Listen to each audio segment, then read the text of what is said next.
कैसे पता लगता है किसी भी बच्चे के लिए कि उन्हें कौन सा सब्जेक्ट लेना चाहिए? एस्ट्रोलॉजी या फिर कुंडली के माध्यम से आपको क्या सब्जेक्ट पढ़ने चाहिए ये पता चल जाता है। जब हम आपकी कुंडली को देखते हैं तो हम उसको एनालाइज करते हैं कि आपकी कुंडली के अंदर जो धन योग है वो किस प्रकार से एक्टिवेट हो रहा है। लेकिन हम चाहते हैं वो डॉक्टर या इंजीनियर बने, लेकिन उसका इंटरेस्ट नहीं है हमारे हिसाब से, तो उसके लिए आपने क्या रास्ता निकाला?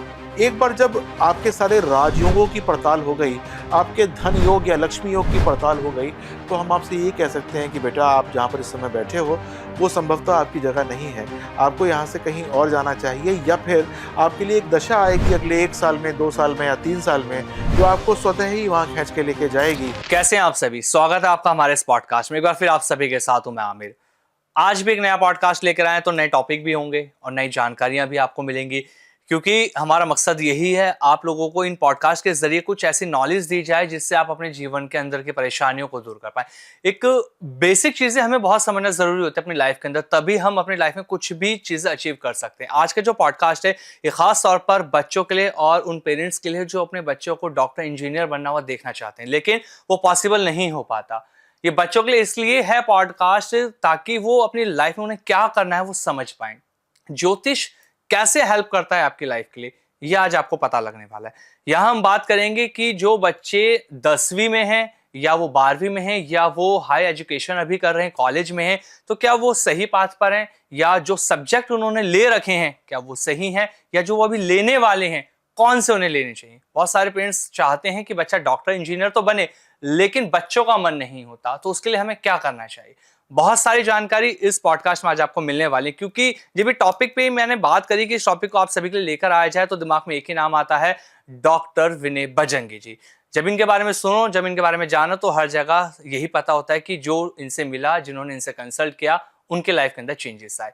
आज की डेट में अगर गूगल पर सर्च करते हैं एक नाम कि हमें अच्छा ज्योतिष चाहिए, अच्छा एस्ट्रोलॉजर चाहिए, तो लिखा हुआ आता है डॉक्टर विनय बजरंगी जी। इन्होंने लोगों की लाइफ को बदला।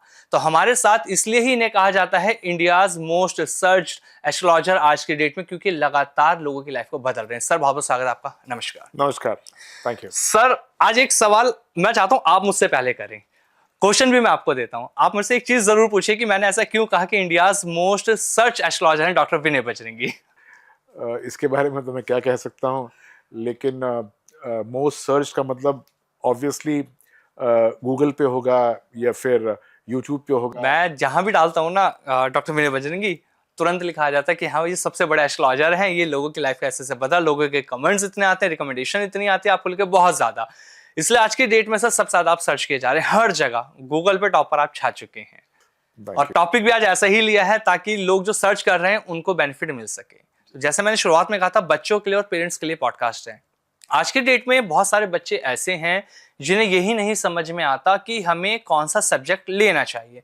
तो पहला सवाल, कैसे पता लगता है किसी भी बच्चे के लिए कि उन्हें कौन सा सब्जेक्ट लेना चाहिए? क्या 10th में ही हमें सोचना चाहिए, या 12th में जाकर, या जब कॉलेज में है तब हमें समझना चाहिए? देखिए, एस्ट्रोलॉजी या फिर कुंडली के माध्यम से आपको क्या सब्जेक्ट पढ़ने चाहिए ये पता चल जाते हैं। और जब मैं सब्जेक्ट्स की बात करता हूं तो मैं स्पेसिफिकली सब्जेक्ट्स की बात करता हूं कि बात ये नहीं हो रही कि आपको आर्ट्स पढ़ना चाहिए या कॉमर्स पढ़ना चाहिए या आपको साइंस पढ़ना चाहिए। बात यह है कि साइंस के अंदर भी आपको बायोलॉजी पढ़नी चाहिए कि मैथमेटिक्स पढ़नी चाहिए। मान लो हम 10th की बात करते हैं, 10th अभी बच्चा पास किया है और 11th में आया है, तो हम उसके हॉरोस्कोप से ये देख सकते हैं कि उसको मैथमेटिक्स पढ़नी चाहिए या उसको बायोलॉजी पढ़नी चाहिए यदि साइंस पढ़नी है। और यदि कोई और सब्जेक्ट पढ़ने हैं तो कौन कौन से ऐसे सब्जेक्ट्स हैं जो कि उसके लिए बहुत अच्छे रहेंगे। और जब हम 10th के बाद के सब्जेक्ट्स को की पड़ताल कर सकते हैं तो निसंदेह ग्रेजुएशन के अंदर क्या सब्जेक्ट्स होने चाहिए इसकी बात कर सकते हैं। हम पोस्ट ग्रेजुएशन के सब्जेक्ट्स की बात कर सकते हैं। यदि डॉक्टरेट, एमफिल इत्यादि कर रहे हैं तो हम उसके बारे में भी आपको हेल्प कर सकते हैं कि क्या आपको सब्जेक्ट्स पढ़ने चाहिए। और ये कोई बहुत बड़ी रॉकेट साइंस नहीं है, लेकिन हाँ, ये शोध का विषय ज़रूर है। क्योंकि मैंने देखा कि बहुत सारे एस्ट्रोलॉजर्स इस बात को समझते नहीं हैं। वो कुछ भी बोलना शुरू कर देते हैं, लेकिन इसके अंदर बहुत सारी ज्योतिषीय बात छुपी हुई है जो कि देखना नितांत आवश्यक होता है। अब अगर मैं बात करूं कि कैसे देखते हैं, कैसे नहीं देखते, ये तो बहुत एक तरीके से हार्डकोर एस्ट्रोलॉजी हो जाएगी। लेकिन फिर भी मैं आपको इतना बताना चाहता हूं कि जब हम बच्चे की सब्जेक्ट्स के बारे में देखते हैं तो हम उसकी बुद्धि का आकलन करते हैं कि वो कितना बुद्धिमान हो सकता है। बुद्धि अगर लेने की काबिलियत रखती है तो क्या बुद्धि को डिस्पेंस करने की काबिलियत है कि नहीं है? यानी कि गुरु और बुद्ध के बीच में कोऑर्डिनेशन है कि नहीं है, ये भी देखा जाता है। इसके पश्चात जब एक बार हमको गुरु और बुद्ध के बीच का हमको एक कोऑर्डिनेशन दिख जाता है, तो फिर हमको लगता है कि अब जो लग्न है, यानी कि उसका असेंडेंट है, उसकी कैपेसिटी कितनी है, यानी कि उसकी हार्ड डिस्क की कैपेसिटी क्या है। और फिर हम देखते हैं कि कौन-सी एजुकेशन की बात हो रही है, पंचम भाव की एजुकेशन की बात हो रही है, सप्तम भाव की एजुकेशन की बात हो रही है या नवम भाव की बात हो रही है। अब आप लोग अचंभित होंगे कि ये पंचम भाव की क्या बात कर रहे हैं। तो जब हम बात करते हैं एलिमेंट्री एजुकेशन की, यानी कि ग्रेजुएशन लेवल तक की बात करते हैं, तो वो सारी की सारी आपके 5th हाउस से कंट्रोल्ड होती है। तो 5th हाउस का जो लॉर्ड है, वो कौन-कौन से ग्रहों के इन्फ्लुएंस में है, उससे हमको सब्जेक्ट्स के बारे में पता चलता है। अगर हम बात करते हैं पोस्ट ग्रेजुएशन की, तो वो हम 9th हाउस से देखने की चेष्टा करते हैं कि 9th हाउस का लॉर्ड कैसा बैठा हुआ है। और यदि हम पोस्ट डॉक्टरेट की बात करते हैं या फिर हम एमफिल की बात करते हैं, पीएचडीज़ की बात करते हैं, तो हम देखते हैं 9th हाउस। तो हर एक के हाउसेस जो हैं वो बिल्कुल एक तरीके से अलॉटेड हैं, और यदि हम उसको सही प्रकार से पढ़ना जानते हैं और साथ-साथ हम D5 चार्ट को पढ़ना जानते हैं, तो जो सब्जेक्ट्स आपको पढ़ने चाहिए, जिससे आपको मैक्सिमम प्रॉफिट होगा, मैक्सिमम गेन होगा, वो आपको पता चल जाएँगे। अच्छा, अभी आपने कहा ना D5 चार्ट, ये क्या होता है? थोड़ा इसके बारे में एक बार बताइए। देखिए D5 चार्ट जो लोग ज्योतिष को जानते हैं, जो कि थोड़ा-सा स्टडी करते हैं, तो उन्हें पता होगा कि हर राशि का अगर हम 5वाँ डिवीज़न कर दें, तो वो जो चार्ट बनता है, वो D5 चार्ट कहलाता है। ये हमारे एजुकेशन के लिए बड़ा इम्पोर्टेंट होता है, और यदि हम उसको सही प्रकार से पढ़ पाएँ, तो हम उसको क्लब कर लेते हैं अपने लगन चार्ट के साथ, यानी कि अपने D1 चार्ट के साथ। D1 चार्ट के 5th हाउस उसके लॉर्ड के साथ उसको क्लब कर लेते हैं। एक बार वो क्लब हो जाता है, तो फिर जो भी हम प्रेडिक्शंस करते हैं D1 चार्ट की, वो हम D5 चार्ट से इसको एक बार काउंटर चेक करते हैं कि वास्तव में वहाँ पर भी ये ठीक हो रही हैं कि नहीं हो रही हैं। हो सकता है कि D1 चार्ट की कुछ प्रेडिक्शंस हो रही हों, लेकिन D5 के अंदर उसको वैलिडिटी नहीं मिल रही हो। यदि वैलिडिटी नहीं मिल रही होगी, तो हम उसको छोड़ देंगे, यानी कि हम फिर दूसरे ग्रहों की देखेंगे कि कौन-से ग्रह की वैलिडिटी ज़्यादा मिल रही है। तो D5 चार्ट को in tandem to D1 chart पढ़ना बहुत ज़रूरी होता है। सर अभी आपने एक बात और कही थी इससे पहले जब आप जवाब दे रहे थे कि बच्चे सब्जेक्ट तो ले लेते हैं लेकिन कहीं ना कहीं चीज़ें समझ नहीं पाते। बहुत सारे स्टूडेंट्स ऐसे हैं आज के डेट में, जैसे फॉर एग्जांपल आज 11th में कोई स्टूडेंट गया, अब उसने कॉमर्स ले लिया क्योंकि उसको लगा था, उसके जो फ्रेंड सर्कल था या पेरेंट्स ने कहा कि कॉमर्स लेना, अब उसने कॉमर्स ले लिया, स्टडी उसने शुरू कर दी, लेकिन उसका मन नहीं लग रहा, उसको लगता है कि शायद मैंने गलती कर दी, मुझे कॉमर्स नहीं लेना चाहिए था, मुझे आर्ट्स लेना चाहिए था। तो जब ये गलती हो जाती है तो कुंडली से हम कैसे जान सकते हैं कि अब हम इसको सही रास्ता दिखा सकते हैं या वो सही मार्ग पे दोबारा जा सकता है? देखिए, सबसे बड़ी बात ये है कि जब जागो तभी सवेरा, ये तो बड़ा इम्पोर्टेंट बात है। यदि आपकी अभी एलिमेंट्री एजुकेशन ही हुई है, यानी कि अभी आप 12th तक हैं, और हमने ये देखा कि आपने किसी दबाव के अंदर आकर कॉमर्स ले लिया या दबाव के अंदर आके आपने साइंस ले लिया और वो आपके अपने विषय नहीं हैं, तो हम ये कहते हैं कि चलो कोई बात नहीं, 12th तक तो जो होना था हो गया। मान लो 12th ही नहीं हुई, तो आप चेंज कर लो और सब्जेक्ट चेंज करके 12th करो। और यदि 12th हो चुकी है, अच्छे भले नंबरों से आपकी 12th आपने पास कर ली है, तो उसके बाद तो बहुत सिंपल हो जाता है कि आपके स्ट्रीम को हम एक पटरी से हटा के दूसरी पटरी पे रख देते हैं, यानी कि साइंस से हटाकर हमने कॉमर्स पे रख दिया, या कॉमर्स से हटा के हमने आर्ट्स पे रख दिया, या फिर हमने कोई और वोकेशनल चीज़ बता दी कि आप ये करेंगे तो आपके लिए बहुत अच्छा हो जाएगा। तो यदि आपको आज भी संदेह है कि लगता है कि मैंने न जाने सब्जेक्ट्स ठीक लिए थे कि नहीं लिए थे, मुझे क्या पढ़ना चाहिए था, क्या नहीं पढ़ना चाहिए था, तो एक बार कुंडली की पड़ताल कराना बहुत ज़रूरी होता है। यदि आपने कुंडली की पड़ताल करा ली, तो बहुत अच्छा लाभ मिल सकता है। और यहाँ पर मैं आपको एक बात और बताऊँगा कि मैं आपको केमिस्ट्री बता रहा था गुरु और बुध की। कुंडली के अंदर जो गुरु की स्थिति होती है, वो होती है capacity to learn, right? Capacity to learn, आप कितना पढ़ सकते हैं।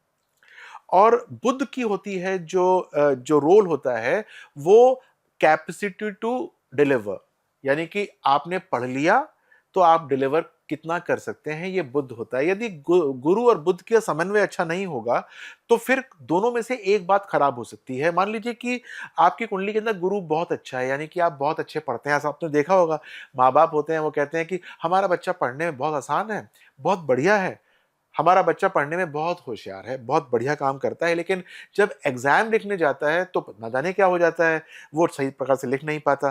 तो ये हुआ, गुरु बहुत अच्छा है, लेकिन जब लिखने की बारी आती है तो बुध जो है इतना अच्छा नहीं है। एक दूसरी जो सिचुएशन होती है वो ये होती है जिसके अंदर बुध जो है वो तो बहुत अच्छा होता है, लेकिन गुरु इतना अच्छा नहीं होता। यानी कि पढ़ने की एबिलिटी कम होती है। जो बच्चे मस्ती करते रहते हैं वो पढ़ते नहीं है ज्यादा, लेकिन क्योंकि बुध बहुत अच्छा होता है तो उनको थोड़ा सा आइडिया लग जाए तो अपने आंसर्स को बहुत अच्छा लिख पाते हैं। तो उन केस में नॉलेज कम होने के बाद भी जो आपको बताने की क्षमता है वो उसके अंदर बहुत अच्छी है। लेकिन अगर आपको बहुत अच्छा पढ़ना है, कॉम्पिटिटिव एग्जाम पास करने हैं और उसके बाद कोई बहुत अच्छी सीट लेनी है, तो आपका गुरु भी स्ट्रांग चाहिए, आपका बुध भी स्ट्रांग चाहिए, तभी जाकर वो चीज़ सक्सेसफुल हो पाएगी। यदि ये समन्वय ठीक तरीके से नहीं है तो वो कैसे ठीक हो सकता है, ये मैं कुंडली देख के बताता हूँ। अच्छा सर, जब वो ग्रहों की आपने बात करी, अगर किसी के वो ग्रह ही वीक हैं तो वो कैसे फिर सक्सेस ले सकता है? क्योंकि उसने स्ट्रीम तो ले ली लेकिन उसके ग्रह भी वीक हैं, तो उसे सक्सेस फिर अब कैसे मिलेगी? देखिए, कोई भी चीज़ एब्सोल्यूट टर्म्स में वीक या स्ट्रांग नहीं होती। मान लीजिए कि मैं कहता हूँ कि आप जो हैं वो कुछ काम बहुत अच्छा कर सकते हैं और कुछ काम थोड़ा-सा कम अच्छा कर सकते हैं। इसका मतलब ये नहीं हुआ कि आप वीक हो गए। इसका मतलब ये हो गया कि आपका एक काम आप बहुत अच्छी तरीके से कर सकते हैं। यही पहचानने की बात होती है कि आप वो काम कौन-सा अच्छा कर सकते हैं। अगर मैं कहूँ कि कोई बहुत अच्छा गायक है मान लीजिए, और उसको मैं कहता कि नहीं तुम गाना नहीं गाओगे, तुम जो हो मैथमेटिक्स पढ़ के और साइंटिस्ट बनोगे, तो क्या वो बन पाता? या उसका इतना नाम हो पाता? बिल्कुल नहीं हो पाता। अगर कोई बहुत अच्छा मान लीजिए साइंस का जो है साइंटिस्ट है, उसने बहुत अच्छा पढ़ा है और मैं उसको शुरू से कहता कि नहीं तुम बहुत अच्छे पेंटर बनो, तो क्या वो पेंटर बन पाता? नहीं बन पाता। तो मैं यही कहना चाहता हूँ आपसे कि कोई भी चीज़ एब्सोल्यूट नहीं है कि कोई चीज़ पूर्ण रूप से खराब है या पूर्ण रूप से अच्छी है। किसी चीज़ के अंदर थोड़ा-सा शॉर्ट हैंड हो सकता है, किसी के अंदर बहुत अच्छा उसको काबिलियत हो सकती है। तो बस ये समझने की बात है कि जो अलाइनमेंट है हॉरोस्कोप के अंदर ग्रहों का, वो कैसे है और उसको किस प्रकार से हमको ओरिएंट करना है, मोटिवेट करना है, ताकि हमको रिजल्ट मैक्सिमम मिल पाएँ। सर लेकिन बहुत सी बार ऐसा भी तो होता है कि कुंडली के अंदर ग्रह सब ठीक है, बच्चे ने एजुकेशन भी उसके हिसाब से करी लेकिन फिर भी उसका मन नहीं लगता पढ़ाई में, उसको ये लगता है कि ठीक है मैं कर रहा हूँ बट मेरा इंटरेस्ट है ही नहीं पढ़ाई के अंदर, और ग्रह सपोर्ट भी कर रहे हैं, तो तब मन विचलित क्यों हो रहा है? देखिए, ग्रह सपोर्ट कर रहे हैं या नहीं कर रहे, ये आप देख रहे हैं। एज़ ए एस्ट्रोलॉजर हम इसको ऐसे नहीं देखते हैं। अच्छा। सबसे बड़ी बात ये है कि आपका उद्देश्य क्या है? What is your ultimate goal? Ultimate goal ये है या तो मैं एक बिज़नेसमैन बनूँगा या मैं बहुत अच्छी नौकरी करूँगा। ये अल्टीमेट गोल है और उसके अंदर हमको अच्छा पैसा मिलना चाहिए, ये अल्टीमेट गोल है। अब इस अल्टीमेट गोल को कौन से ग्रह कैटर कर रहे हैं और उसको अचीव करने के लिए पढ़ाई क्या करनी पड़ेगी? आपने देखा होगा बहुत सारे लोग जो हैं वो किसी चीज़ को पढ़ते हैं और जब वो नौकरी करते हैं तो उस चीज़ से उनका कोई लेना-देना होता ही नहीं है। आर्ट साइड से पढ़ा और काम कर रहे हैं वो कॉमर्स साइड का, साइंस साइड से पढ़े और काम कुछ और कर रहे हैं। तो जब हम आपकी कुंडली को देखते हैं तो हम इसको एनालाइज़ करते हैं कि आपकी कुंडली के अंदर जो धन योग है, वो किस प्रकार से एक्टिवेट हो रहा है। कौन-सी पढ़ाई को या अल्टीमेटली आप कौन-सा काम करेंगे? अगर नौकरी करेंगे तो किस प्रकार की नौकरी करेंगे? मान लीजिए कि आपको एक स्टोर के अंदर मैनेजर बनना है। यानी कि आपको वहाँ पर जो है वो जो सामान खरीदेंगे और बेचेंगे वो उसका हिसाब-किताब रखना है। और आप शुरू से जो है वो साइंस में लगे पड़े हैं, पढ़ रहे हैं। उसके बाद फिर आपने अपनी ग्रेजुएशन भी साइंस में कर ली और उसके बाद आपने पोस्ट ग्रेजुएशन भी साइंस में कर ली और नंबर सबके अंदर आपके बहुत हल्के आए, एवरेज आए और बाद में आपकी नौकरी स्टोर मैनेजर की लगी। यदि मैं आपसे कहता कि बेटा आपको इवेंचुअली नौकरी मिलेगी स्टोर मैनेजर की, आपको कॉमर्स पढ़ लेना चाहिए। आपको जो है ज़रूरी नहीं है कि कॉमर्स के अंदर भी मैथमेटिक्स पढ़ें ना पढ़ें, विदाउट मैथ्स भी पढ़ लीजिएगा। आपको थोड़ा बहुत हिसाब रखना आना चाहिए, बुक्स को मेंटेन करना आना चाहिए, ये काम आप कर लीजिए। तो आपके लिए कितना सहज होता, आपका वो जीवन भी कितना अच्छा होता कि आप 12th तक जो है कॉमर्स में पढ़ रहे होते, आर्ट्स में पढ़ रहे होते। वो जीवन कितना अच्छा होता कि आपकी ग्रेजुएशन थोड़ी हल्की हो रही होती या फिर आपके मन के अनुरूप हो रही होती, और उसके बाद जो है वो आपने पीजी भी बहुत अच्छा किया होता और फिर आप स्टोर मैनेजर लग जाते, ताकि आप जो काम आप कर रहे हैं वो करते रहते।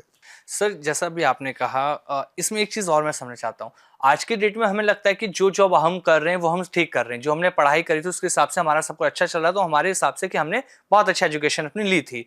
लेकिन कुंडली से कैसे पता लग सकता है कि जो जॉब अभी हम कर रहे हैं या जो बिज़नेस हमारा है वो हमारे लिए ही बना था? क्योंकि अब हमने तो कर लिया, अगर अच्छी सैलरी तो ठीक है, मेरा तो सब कुछ अच्छा चल रहा है। तो इसको कैसे समझ सकते हैं कुंडली के हिसाब से? अब ये देखा जाता है कि आपकी कुंडली के अंदर एक जो सैटिस्फैक्शन हाँ। योग कितना है। आप अगर सैटिस्फाइड ही हो गए फिर तो बहुत अच्छी बात है, क्योंकि सारे काम सैटिस्फैक्शन के लिए तो होते हैं कि आप एक बार जो है आंतरिक रूप से प्रसन्न हो गए। लेकिन फिर भी हम जो है आपके धन योग को तोल सकते हैं। अच्छा। हम देख सकते हैं कि उसके अंदर कितना बल है। हम ये देख सकते हैं कि वो आपको कहाँ से कहाँ तक लेके जा सकता है।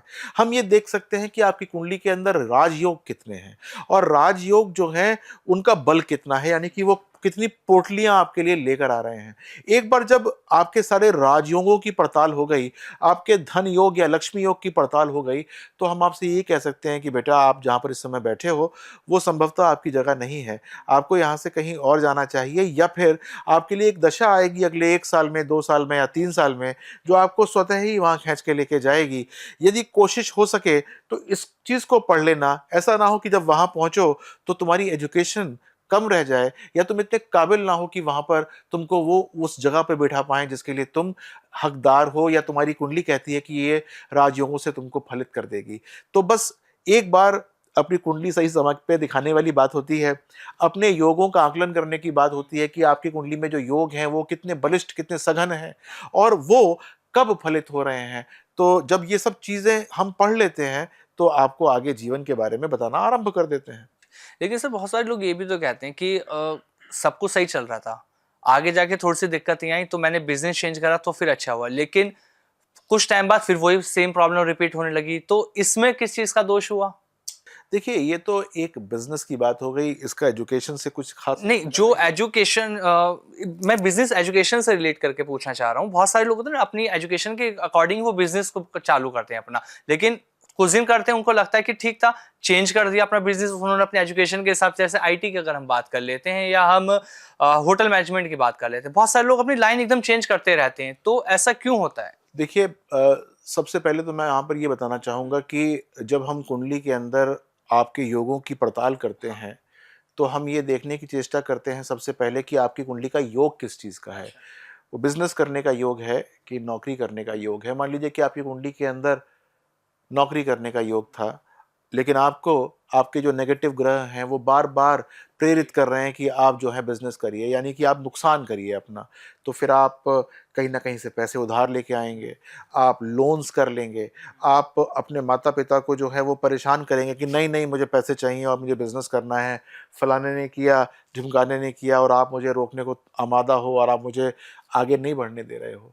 ये आप काम करना शुरू कर देंगे और फिर जब कुंडली में आपके योग नहीं था बिज़नेस करने का, आपने जो है ज़बरदस्ती बिज़नेस किया, तो वो जब तक आपके पास कुछ पैसा है, तब तक चलेंगे। लेकिन जैसे ही वो पैसा आपका समाप्त होगा या फिर आपका जितना भी आपने काम किया वो समाप्त होगा, तो आपका बिज़नेस बंद हो जाएगा और फिर आपको लगेगा कि नहीं यार, ये होटल का बिज़नेस तो मेरे लिए ठीक नहीं था। मेरे को तो एक प्रेस लगानी चाहिए, प्रिंटिंग प्रेस, तो फिर आपका मन उस तरफ आकर्षित हो जाएगा कि आप वो काम करना शुरू कर दें। ध्यान दीजिएगा कि ये सारे के सारे चीज़ें जो हैं वो आपके नेगेटिव ग्रहों की वजह से हो रही है, जो कि आपको एक गलत पाथ पे ले जाने की चेष्टा कर रहे हैं। तो पढ़ाई के बाद ये भी समझना बहुत ज़रूरी है कि आपने पढ़ तो लिया, लेकिन इस पढ़ाई का जो सदुपयोग है, वो आप बिज़नेस करके करेंगे या आप नौकरी करके करेंगे। सर ग्रहों की एक चीज और समझना चाहता हूँ मैं। अगर जो पेरेंट्स ये पॉडकास्ट देख रहे हैं वो इजीली समझ पाए, अगर उनके सामने वो अपना लगन चार्ट खोल के बैठते हैं बच्चों का, तो वो कौन सा ग्रह सबसे पहले देखें जिससे ये पता लगे कि हाँ बच्चों के लिए अब ये सब्जेक्ट हमें लेना चाहिए? मेरे ख्याल से ये वो देख नहीं पाएँगे, अच्छा। क्योंकि ये जो है एक बहुत ही बहुत ही अध्ययन वाली बात है, तो इसको लेकिन फिर ऐसे भी समझ सकते हैं कि कौन सा ग्रह किस सब्जेक्ट से है? नहीं, ऐसे भी नहीं समझ अच्छा। सकते। मैं आपको इसको जी। समझाता हूँ, सिंप्लीफाई करके समझाता हूँ कि सबसे पहले जब हम सब्जेक्ट्स को देखने की चेष्टा करते हैं, तो जैसे मैंने आपको बताया कि हम पंचम भाव को देखते हैं कि पंचम भाव आपका ग्रेजुएशन तक के सब्जेक्ट्स को बताता है वो। तो हम पंचम भाव के अधिपति को उठाते हैं कि वो कहाँ बैठा हुआ है। मान लीजिए कि वो 11वें भाव में जाकर बैठ गया। 11वें भाव में पंचम भाव का अधिपति बैठ गया। अब 11वें भाव का जो मतलब होता है वो गेंस से होता है। 11वें भाव का जो मतलब होता है वो गेंस से होता है और उसके ऊपर कोई छाया नहीं पड़ती, यानी कि कोई दृष्टि नहीं पड़ती। तो हम कहेंगे कि भाई देखो, ये 11th हाउस में बैठा हुआ है, गेंस के भाव में बैठा हुआ है, तो इसको कॉमर्स पढ़ सकता है ये, क्योंकि गेंस का मतलब पंचम भाव का अधिपति गेंस में बैठ गया तो कॉमर्स पढ़ सकता है। 11th हाउस प्रॉफिट्स का भी होता है, तो मैथ्स पढ़ सकता है और कॉमर्स पढ़ सकता है और अकाउंटेंसी पढ़ सकता है, क्योंकि 11th हाउस में बैठा हुआ है। मान लीजिए कि उसके ऊपर 9th हाउस से सैटर्न की दृष्टि पड़ जाती है, तो हम ये कह सकते हैं कि गेंस के साथ साथ वो मैनेजमेंट की तरफ भी जा सकता है। 9th हाउस का जो मतलब है वो मैनेजमेंट से है, यानी कि एक बार आप उसको ग्रेजुएशन कराइए और उसके बाद वो मैनेजमेंट भी कर सकता है। तो ये एक बहुत पिक्यूलियर सा केस है, लेकिन इसको एक बहुत अच्छा रिसर्च करने वाला ज्योतिषी ही समझ सकता है कि कौन से भाव का इफेक्ट पड़ रहा है, क्या करना चाहिए। जैसे मान लीजिए कि फर्स्ट हाउस का लॉर्ड अगर इन्फ्लुएंस कर रहा होगा, तो उसको जो है वो पढ़ना चाहिए, मैनेजमेंट के कोर्सेज पढ़ने चाहिए। सेकंड हाउस का अगर इन्फ्लुएंस कर रहा होगा तो उसको मैथ्स पढ़नी चाहिए। थर्ड हाउस का कर रहा होगा तो उसको ट्रेड पढ़नी चाहिए, शॉर्ट डिस्टेंस ट्रेड पढ़नी चाहिए। फोर्थ हाउस का हो रहा होगा तो ऑटोमोबाइल इंजीनियरिंग पढ़नी चाहिए या सिविल इंजीनियरिंग पढ़नी चाहिए। यदि फिफ्थ हाउस का अगर जो लॉर्ड है वो उसको कर रहा होगा तो उसको लिटरेचर पढ़ना चाहिए। सिक्स्थ हाउस का लॉर्ड अगर फिफ्थ हाउस को किसी भी तरीके से प्रेरित कर रहा होगा तो उसको लॉ पढ़ सकता है, डॉक्टर पढ़ सकता है। यदि 12th हाउस का लॉर्ड भी उसके साथ सम्मिलित होगा तो निश्चित तौर से वो डॉक्टर पढ़ना शुरू कर देगा। 8th हाउस का लॉर्ड अगर सपोज उसको किसी प्रकार से इफेक्ट कर रहा है तो वो जो है गूढ़ रहस्य पढ़ सकता है, यानी कि हिस्ट्री पढ़ सकता है और एस्ट्रोलॉजी पढ़ सकता है, इस प्रकार की चीज़ों को पढ़ सकता है। तो हमको देखना होता है कि कौन से जो भाव के अधिपति उसको इफेक्ट कर रहे हैं, किसका इन्फ्लुएंस मैक्सिमम है, ताकि वो सब्जेक्ट्स बच्चा पढ़ना शुरू कर दे। अच्छा सर, आपके पास कोई ऐसा केस आया कि पेरेंट्स आपके पास आए कि हमारा बच्चा सब कुछ अच्छे से कर रहा है, लेकिन हम चाहते हैं वो डॉक्टर या इंजीनियर बने, लेकिन उसका इंटरेस्ट नहीं है हमारे हिसाब से, तो उसके लिए आपने क्या रास्ता निकाला? देखिए, ऐसे एक नहीं आए, असंख्य आए हैं। मैं काउंटिंग भी नहीं कर सकता कि जो है वो माँ बाप आते हैं और वो कहते हैं कि भाई देखिए, हमारे यहाँ तो आज तक सारे के सारे इंजीनियर्स बने हैं, या हमारे यहाँ तो प्रथा ही डॉक्टर्स बनने की है और मेरा बेटा जो है वो डॉक्टर बनना ही नहीं चाहता या इंजीनियर बनना ही नहीं चाहता। हमने उसकी असेसमेंट भी कराई कॉलेज के अंदर या स्कूल के अंदर, तो वो स्कूल वाले भी कह रहे हैं कि इसको कॉमर्स पढ़नी चाहिए या इसको आर्ट्स पढ़नी चाहिए। अब बताइए ऐसे कैसे पॉसिबल है। अब हम आपके पास आए हैं तो आप तो सबके उपाय करते हैं, तो कोई भी ऐसा उपाय बताइए कि इसका दिमाग पलट जाए और ये कल से साइंस पढ़ना शुरू कर दे या फिर डॉक्टर के लिए पढ़ना शुरू कर दे या फिर कॉम्पिटिटिव एग्जाम देना शुरू कर दे, नीट की तैयारी करना शुरू कर दे। इस प्रकार के माँ बाप आते ही आते हैं। लेकिन उनको, बहुत लोगों को मेरी तरफ से कोई बहुत पॉजिटिव फीडबैक नहीं मिलता, क्योंकि मैं तो उनको वही बताता हूँ कि उनको पढ़ना क्या चाहिए, कहाँ से जो है वो कौन से ग्रह ये कह रहे हैं कि क्या पढ़ना चाहिए क्या नहीं पढ़ना चाहिए। कुछ कुछ केसेस के अंदर ये होता है कि मैं बताता हूँ कि हाँ, ये अगर सपोज डॉक्टर बन सकता है और ये इसका अभी थोड़ा सा पथ भ्रष्ट है या मन भ्रष्ट है इसका अभी, लेकिन कुछ समय के बाद ये ठीक हो जाएगा। कुछ छोटी मोटी पूजाएं अर्चनाओं से फर्क पड़ सकता है, लेकिन फिर भी एक बार कुंडली पढ़ ली जाए तो ये पता लग जाता है कि क्या सब्जेक्ट्स पढ़ने चाहिए और क्या सब्जेक्ट्स जो हैं वो नहीं पढ़ने चाहिए। अच्छा, जो लोग ये पॉडकास्ट देख रहे हैं, पेरेंट्स या बच्चे भी जो इसको देख रहे हैं, अब उनके मन में एक सवाल और हो सकता है कि आपने बहुत सारी चीज़ें तो उन्हें समझा दी, लेकिन उन्होंने जो गलती अब कर रखी है, तो क्या उसके लिए ज्योतिषी के उपाय भी होते हैं जिनसे ये ठीक हो सकती हैं या चीज़ें? हाँ, बिल्कुल बिल्कुल, ये बहुत अच्छा क्वेश्चन है कि मान लीजिए कि 12th तक जो है वो सब्जेक्ट्स गलत थे, अब ठीक कर लो।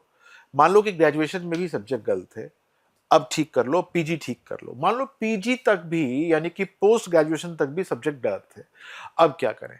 और अब जो है वो ये करना चाहिए कि जो लघु कोर्सेज होते हैं, छोटे-मोटे कोर्सेज होते हैं, जो कि महीने, 2 महीने, 6 महीने के कोर्सेज होते हैं, पार्ट टाइम क्लासेस होती हैं, ये कर लेना चाहिए, ताकि आपका जो रिज़्यूमे है, उसके अंदर सही जगह पर आपका जो स्पेसिफिक फ़ील्ड है, जो आपने अब पढ़ा है, वो भी आ जाए। एक बार आपका रिज़्यूमे थोड़ा-सा खिल जाएगा, तो आप अपनी पूरी की पूरी साइकिल को चेंज कर सकते हैं। जिस ट्रैक पे थे, उस ट्रैक से आप किसी और जगह पर जा सकते हैं। तो यदि बहुत दिन भी हो चुके हैं, तब भी आपको अपनी कुंडली दिखानी चाहिए और ये बताना चाहिए मुझे कि आपका इंटरेस्ट किस फ़ील्ड में है, और जो इंटरेस्ट आपका फ़ील्ड है और जो आप काम कर रहे हैं, उसके अंदर कितना समन्वय है, और यदि नहीं है, तो समन्वय वो आएगा कैसे? ये आपका चार्ट बता सकता है। अच्छा सर, अगर किसी ने अपने ग्रहों के खिलाफ जाकर, कहते हैं ना, ग्रहों के अगेंस्ट अगर कोई जाकर सब्जेक्ट चूज कर लेता है, तो किस तरह के नेगेटिव प्रभाव उसको देखने को मिलेंगे? पास ही नहीं होगा। अच्छा। वो पास नहीं होगा, या फिर उस फील्ड के अंदर पास हो जाएगा, लेकिन जो एक ज्ञान होना चाहिए उस फील्ड का, वो नहीं होगा। और यदि ज्ञान थोड़ा मोड़ा हुआ भी, तो उस ज्ञान को वो सही प्रकार से अप्लाई नहीं कर पाएगा।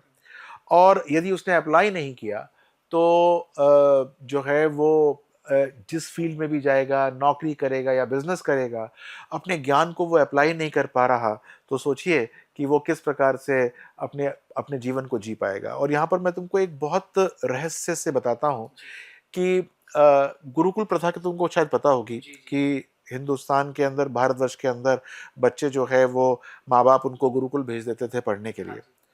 वहां पर जो शिक्षक होते थे, जो गुरु होते थे, वो बच्चों की कुंडली देखते थे और ये देख लेते थे कि बच्चा किस में पारंगत हो सकता है, जिसके अंदर बेस्ट रिजल्ट देगा, और उसको फिर उस प्रकार से कक्षा का आवंटन होता था उसकी कुंडली देख के कि तुम्हारे लिए मान लो कि गणित ठीक है तो तुम ये करो, तुम्हारे लिए दर्शन ठीक है तो तुम दर्शन में जाओ, तुम्हारे लिए शस्त्र विज्ञान ठीक है तो तुम शस्त्र में चले जाओ, तुम्हारे लिए मान लो कि स्पोर्ट्स ठीक है तो तुम स्पोर्ट्स में जाओ। तो वो एक बार जो शिक्षक होते थे, वो सही प्रकार से कुंडली का आकलन करके ही उनको उनकी कक्षा के को आवंटित करते थे। तो समझिए कि गुरुकुल के अंदर बच्चा छठी जब 6 साल का होता था तब जाता था, तो समझिए कि वो उस समय वही चीज पढ़ता था जो उसकी कुंडली के अंदर लिखा बधा होता था। जिससे आज हम देखते हैं कि बहुत सारे एजुकेशन कोच बन चुके हैं जो बताते हैं कि अब आपके बच्चे का इंटरेस्ट जो है, इस हिसाब से आप पढ़ाओ, लेकिन ये पुरानी प्रथा चली आ रही है गुरुकुल के टाइम से। जी बिल्कुल बिल्कुल। सर, लेकिन एक चीज और, फॉर एग्जाम्पल मैं अपने बारे में आपसे पूछता हूँ अब एक चीज।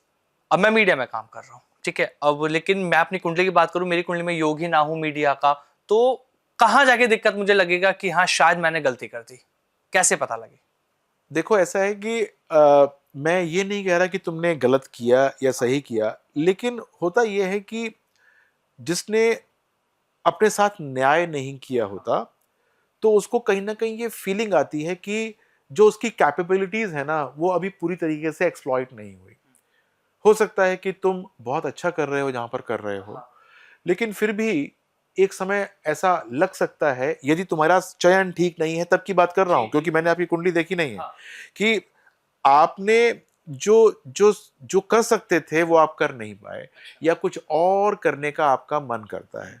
ऐसे मैंने बहुत सारे लोग देखे हैं जो कि 40-45 साल की उम्र में अपनी दुकान बंद कर देते हैं। दुकान से मेरा अभिप्राय ये, जो कर रहे होते हैं वो सब बंद कर देते हैं, और उसके बाद बिल्कुल एक नया काम करना शुरू करते हैं जिससे उनका कोई लेना देना नहीं होता। वो वाला काम करना शुरू करते हैं और उसके अंदर बहुत अच्छा करना शुरू कर देते हैं। तो यदि आपको लगता है कि आप कहीं फंस गए हो, आपको लगता है कि आप अभी एंट्रैप्ड हो और आपके अंदर कुछ काबिलियत बहुत ज़्यादा थी या है, आपको जो धन आ रहा है वो उतना नहीं आ रहा जितना कि आप समझते थे कि आ जाएगा, तो फिर आपका माध्यम तो कुंडली दिखाना ही है। क्योंकि ज़रूरी नहीं है कि आपको वो पूरा का पूरा परंपरा के हिसाब से कोर्सेज़ करने हैं कि पहले 12वीं पढ़नी है, फिर ग्रेजुएशन करनी है, फिर पीजी करनी है। नहीं, हो सकता है कि आपके जो अब तक पढ़ाई की हो, उसको बस थोड़ा-सा फाइन ट्यून करना हो, कोई छोटा-सा ऐड ऑन कोर्स करना हो। हो सकता है कि कोई ऐसी चीज़ करनी हो जिससे कि आपके मज़े आने वाले हों। तो वो लोग जो कि अपने आप को ट्रैप्ड समझ रहे हैं, वो लोग समझ रहे हैं कि यार कुछ हो नहीं रहा, और ख़ासतौर से वो लोग जो कि स्टैग्नेंट फ़ील कर रहे हैं कि यार हमारी तरक्की ही नहीं हो पा रही। हमने ₹100 पे जॉइन किया था, 5 साल हो गए, 120 रुपए ही हो पाए अब तक, जबकि अगर उस बंदे के तो 140 हो गए या 150 हो गए। मेरा क्या साथ ऐसा क्या है? तो ज़रूरी नहीं है कि आपने जो अपने लिए फ़ील्ड का चयन किया हो, वो ठीक हो और वो आपके जो सब्जेक्ट्स हैं, उनके साथ सिंक करता हो। इसके लिए कुंडली दिखाना बहुत ज़्यादा इम्पोर्टेंट है। हमारा तो काम ही कुंडली देखना है और हम कुंडली देखने के बाद आपकी आपकी पूरी पड़ताल कर सकते हैं। वो एक्स-रे होता है हमारे पास कि हम देखते हैं कि क्या-क्या पढ़ा, कैसे-कैसे पढ़ा, क्यों पढ़ा और क्यों जो है उसको कुछ और पढ़ना चाहिए कि नहीं पढ़ना चाहिए। जो लोग बिना कुंडली दिखाए बच्चों का एडमिशन करा रहे हैं, ये उन्हीं लोगों के लिए कि कुंडली दिखाना बेहद ज़रूरी है, तभी सही डिसीज़न उनका फ्यूचर का ले पाएँगे। देखिए, मैं ये भी नहीं कहता, मैं तो बहुत क्यों सर? फिर कैसे पता मैं तो लगेगा? लिबरल वाली बात है कि अगर सपोज़ आपका मन करता है कि मेरा बच्चा साइंस हाँ, पढ़े, बच्चा भी कहता है साइंस पढ़े हाँ, और बच्चे की टीचर भी कहती हाँ, है कि हमने इवैल्यूएट कर लिया साइंस पढ़नी चाहिए, तो मुझे दिखाने की ज़रूरत नहीं है, तीनों का मन कर गया साइंस पढ़ा दीजिए। हाँ, अगर बच्चा अंडर परफ़ॉर्म करना शुरू कर देता है, बहुत बार क्या होता है कि माँ-बाप का मन करता है कि यार मेरा पड़ोसी का लड़का साइंस पढ़ा था, होना चाहिए। फिर वो बच्चा कहता है यार मेरे जो बेस्ट फ्रेंड्स हैं वो साइंस ले रहे हैं, मुझे भी पढ़ना चाहिए। तब आपने एक गलत सब्जेक्ट चूज़ कर लिया और फिर उसके बाद आपका परफॉर्मेंस पहले कम था, फिर और कम हो गया, फिर आप फ्लॉप ही हो गए, यानी कि फेल ही हो गए। तो सर फिर तो पहले ही दिखा लेनी तो चाहिए ना कुंडली। देखिए, मैं फोर्स नहीं कर रहा, लेकिन अगर जी, सपोज ऐसी कोई सिचुएशन हाँ, आती है जिसमें आपको लगता है कि वो रिजल्ट्स नहीं आ रहे हैं, जी, क्योंकि कभी-कभी क्या होता है कि डिप्रेसिव टेंडेंसीज भी आ जाती हैं, बच्चे को फेलियर का डर लगना शुरू हो जाता है। हाँ, यार मैं तो फेल हो गया, या मैं तो जो हूँ कहीं फेल ना हो जाऊं, हाँ, या फिर मैं परफॉर्म नहीं कर पा रहा। मैंने कितने लोगों की कुंडली देखी है, माँ-बाप जो बच्चों को पढ़ने के लिए भेजते हैं, इंजीनियरिंग के लिए या नीट के एग्जामिनेशंस के लिए बहुत-बहुत राजस्थान के शहरों में भेजते हैं और फिर बच्चा परफॉर्मेंस नहीं कर रहा तो मेरे पास कुंडली लेकर आते हैं। मैं कहता हूँ क्यों बिना मतलब में बच्चे के पूरे के पूरे सिस्टम को खराब कर रहे हो? आप चाहते हो कि आपका बच्चा बन जाए इंजीनियर, जबकि इसी कुंडली में जज बनने का योग है। आप क्यों उसको जो है इंजीनियर से, जज से हटाकर आप इंजीनियर बनाना चाह रहे हो? जी। या फिर वो कह रहे हैं कि मेरा बच्चा डॉक्टर बन जाए, जबकि उसका जो योग है वो एक बहुत ही मल्टीनेशनल के अंदर काम करने का योग है, क्यों बना रहे हो उसको डॉक्टर?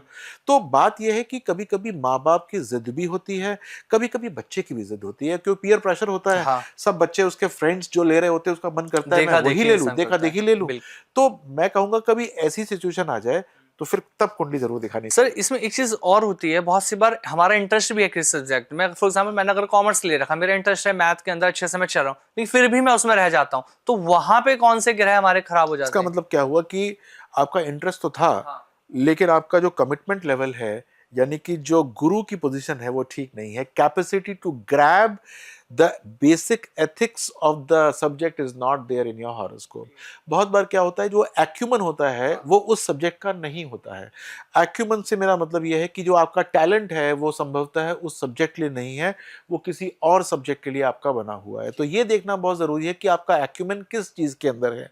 मान लीजिए कि आप सितार बजाते हैं, तो आप तबला बजा लेंगे, धप-धप कर लेंगे 2-4, क्योंकि आपको धुनों के बारे में पता है, लेकिन आप जितने प्रोफ़ेशनल रूप से सितार बजाते हैं, उतने प्रोफ़ेशनल रूप से आप तबला नहीं नहीं बजा बजा सकते। पाएँगे, बिल्कुल। तो आपको ये देखना पड़ेगा कि आपने जो सब्जेक्ट्स लिए हैं, वो सिर्फ़ धप-धप हो रहे हैं या फिर वास्तव में उसके अंदर आप एक्सेल कर रहे हैं, and for that I have the power to see the horoscope. अच्छा, जो सर लास्ट में एक चीज़ और, बहुत सारे लोगों के मन में भी ये सवाल आ रहा होगा कि सही से अब अपने बच्चों के लिए हम क्या डिसाइड करें? कुंडली पहले दिखाएँ या बच्चे के इंटरेस्ट के हिसाब से चलने दें, बाद में कुंडली दिखाएँ, तो उनके लिए आपका क्या मैसेज है? देखिए, मैं तो ये कहूँगा कि फ्री फ्लो चलना चाहिए। हाँ, मेरे पास तो तब आइए जब आपको लगता है कि कुछ गड़बड़ है। यानी कि हम लोग, मतलब पेरेंट्स, बच्चे और बच्चे की टीचर सिंक में नहीं है, या एक बात नहीं सोच रहे, सब अलग-अलग सोच रहे हैं, तब मेरे पास आना चाहिए। यदि सारा एक ही सिंक, बच्चा, टीचर कह रही है आर्ट्स ले लो, बच्चा कह रहा है मैं तो आर्ट्स लूँगा, और आप सोच रहे हो कि मेरा बच्चा आर्ट्स ही लेना चाहिए, तो मेरे पास आने की ज़रूरत नहीं है। आप पढ़ाइए, 2 साल पढ़ाइए और फिर देखिए कि 12th के बाद उसको वो ये जो मन भावन सब्जेक्ट्स थे उसमें ग्रेजुएशन करने को मिल रहा है कि नहीं मिल रहा। मान लो तब नहीं मिल रहा, तब हम देख लेंगे उसको। लेकिन एक बार जब आप और आपका बच्चा किसी एक पर्टिकुलर बात पे सिंक करता है, लेकिन कहीं पर भी आपको डाउट हो, तो डाउट भंग करने के लिए मैं बैठा हूँ। लेकिन डाउट नहीं है तो कोई चिंता मत करिए। बिल्कुल, कोई भी डाउट है, कोई भी सवाल, बहुत सारी चीज़ें होंगी, शायद अभी हमसे छूट भी गई हो, हमने ना ली हो इस पॉडकास्ट में। अगर आपका भी कोई सवाल है, आपको लगता है कि ये पूछना चाहिए था हमें डॉक्टर विनय बजंगी जी से, तो आप कमेंट करके हमें ज़रूर बताएं। जो भी आपके मन में सवाल चलते हैं, वो आप ज़रूर कमेंट कीजिए, उसी टॉपिक पर हम पॉडकास्ट में बात करेंगे विनय बजंगी जी से, क्योंकि हम चाहते हैं आपके मन के हर सवाल का जवाब आपको मिले।